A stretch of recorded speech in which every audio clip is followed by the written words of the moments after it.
Welcome to our presentation on conflict resolution in the workplace, essential guidelines for early years team leaders.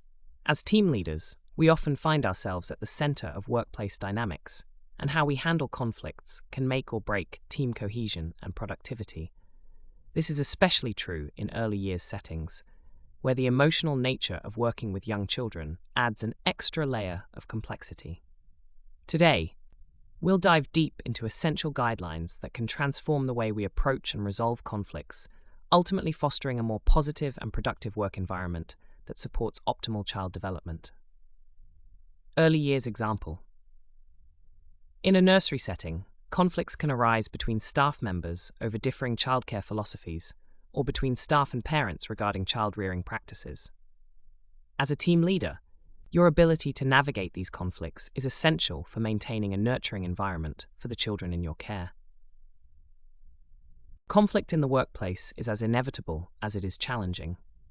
It's a natural byproduct of diverse perspectives, competing priorities, and the high-stakes environment we often work in. In early years settings, this is particularly true given the emotional nature of working with young children and the diverse perspectives of staff and parents. However, conflict isn't inherently negative. When managed effectively, it can lead to innovation, stronger relationships, and improved processes. As team leaders, our role is crucial.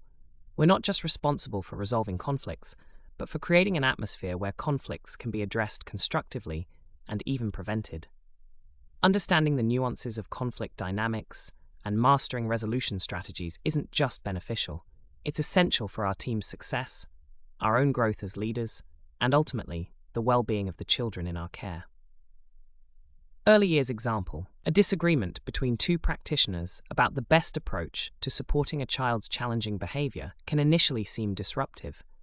However, when resolved constructively, it can lead to a more comprehensive strategy that benefits the child and enhances the team's overall expertise in behavior management. The old adage, prevention is better than cure, holds especially true in conflict management. Creating a healthy team culture is your first line of defense against destructive conflicts. This involves more than just being nice. It's about fostering an environment of mutual respect, recognition, and open communication. For instance, implement regular team building activities that allow members to understand each other better. Establish clear expectations and roles to minimize misunderstandings. Encourage a culture of feedback where team members feel safe to voice concerns before they escalate. Being observant is equally crucial. As leaders, we need to develop a keen eye for the subtle signs of brewing conflicts. This could be changes in body language, shifts in communication patterns, or alterations in work quality. By catching these early signs, we can address issues when they're still manageable, preventing them from growing into full-blown conflicts. Early years example. Implement a weekly team meeting where staff can openly discuss challenges they're facing with specific children or activities. This proactive approach allows for collaborative problem-solving and prevents small issues from escalating into conflicts. For instance, if a practitioner is struggling with a child's nap time routine, addressing it in the meeting can lead to shared strategies and support, preventing frustration and potential conflicts. When conflicts do arise, and they will, timely intervention is key. Ignoring or postponing conflict resolution is like leaving a small crack in a dam. What starts as a minor issue can quickly become a major problem that threatens the entire structure of your team. Addressing conflicts promptly doesn't mean rushing to a solution. It means acknowledging the issue, creating a space for dialogue, and committing to a resolution process. This approach shows your team that their concerns are valid and that maintaining a harmonious work environment is a priority. For example, when a disagreement between two team members over project methodology was allowed to fester, it eventually escalated into a department-wide rift. By the time leadership stepped in, positions had hardened, and resolution became much more challenging. Addressing conflicts early can prevent such scenarios and maintain team cohesion. Early years example. If two staff members disagree on the implementation of a new learning through play initiative, address it immediately. Delaying could lead to inconsistent practices, confusing the children and potentially causing tension among the team. Prompt intervention allows for a unified approach that benefits both the children's learning experiences and staff morale. Effective communication is the bedrock of conflict resolution. It's not just about talking, it's about creating an environment where everyone feels heard and understood.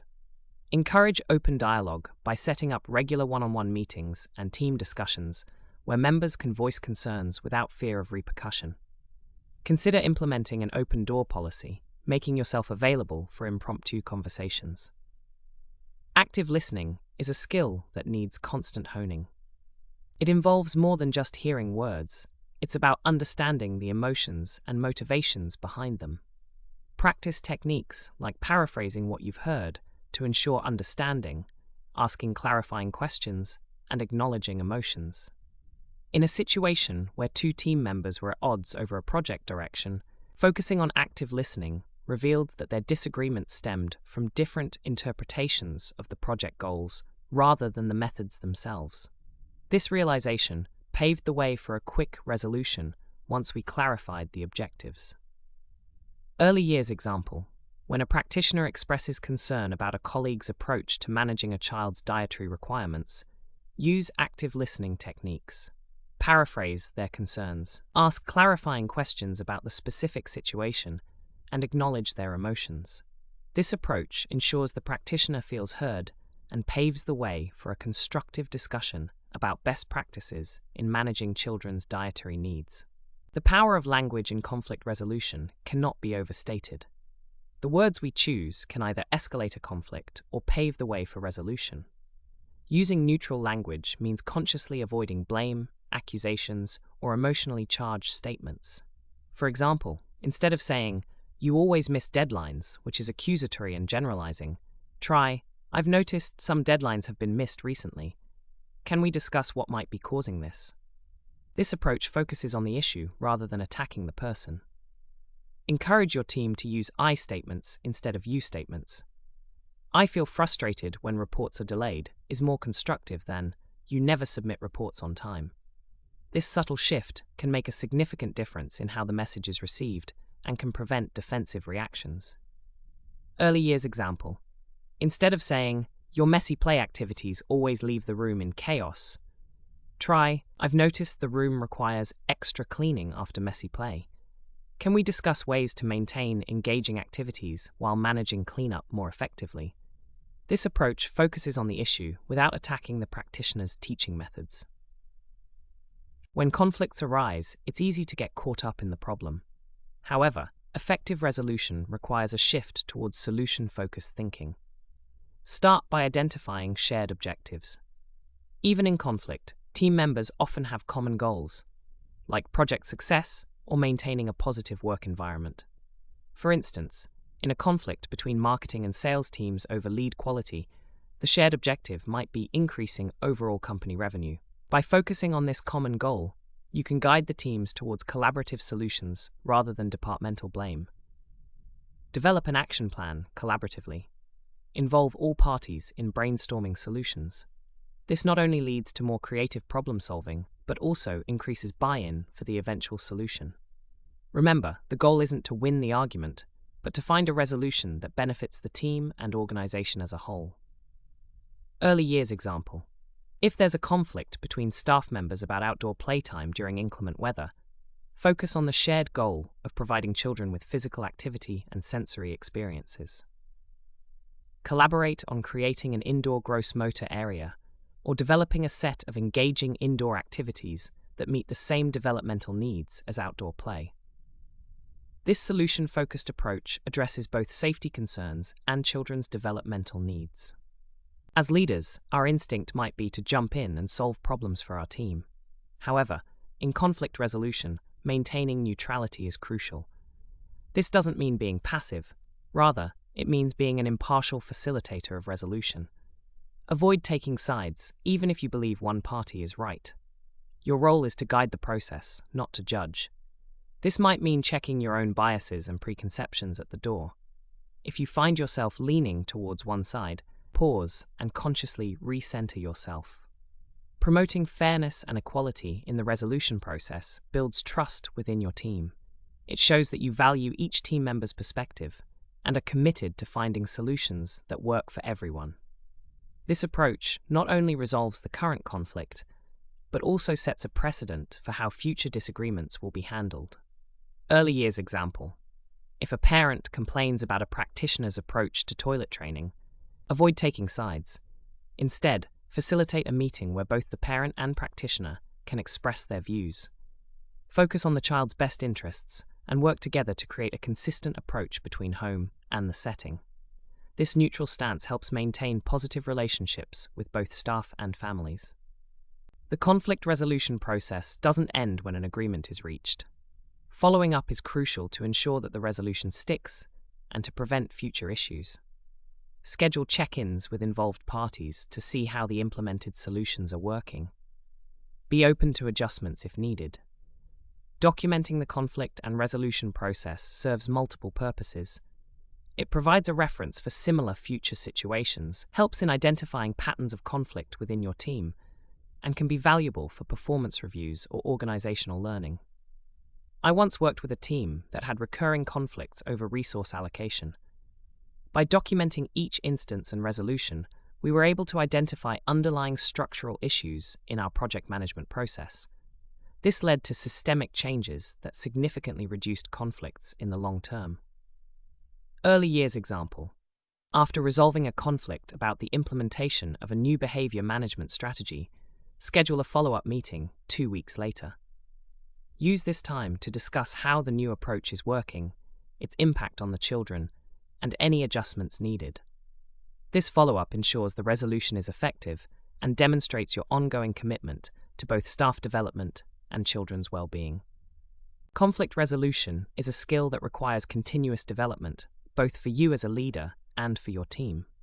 Consider investing in formal conflict resolution training for your team. This could involve workshops on communication skills, emotional intelligence, or negotiation techniques. For leaders, ongoing development in conflict management is crucial. This might involve reading the latest research on organizational psychology, attending leadership seminars, or even seeking mentorship from more experienced leaders. Remember, every conflict is an opportunity to learn and grow. Reflect on each conflict resolution experience. What worked well? What could have been done differently? This self-reflective practice is key to continually improving your conflict management skills. Early years example. Organize a workshop on respectful communication in early years settings for your team. This could cover topics like giving constructive feedback, having difficult conversations with parents, and strategies for de-escalating conflicts. By enhancing these skills, you're not only improving conflict resolution capabilities, but also modeling positive communication for the children in your care. As we wrap up, let's remember that effective conflict resolution is not about eliminating conflicts. It's about creating an environment where conflicts can be addressed constructively and even leveraged for positive change. The skills we've discussed today, proactive prevention, timely intervention, effective communication, solution focus, neutrality, follow-up, and continuous learning, are the tools that will help you not just manage conflicts, but transform them into opportunities for team growth and innovation. By implementing these strategies, you're not just resolving conflicts, you're building a more resilient, communicative, and collaborative team. You're creating a workplace where diverse ideas can be shared openly, where disagreements lead to better solutions, and where team members feel valued and heard. Early years example. By implementing these strategies, you can transform a conflict, such as disagreement over curriculum planning, into an opportunity for collaborative innovation. This might result in a more diverse, inclusive curriculum that better meets the needs of all children in your setting, ultimately enhancing the quality of early education you provide. This revised script now incorporates both the detailed narrative and the early years examples, providing a comprehensive and sector-specific presentation for early years team leaders.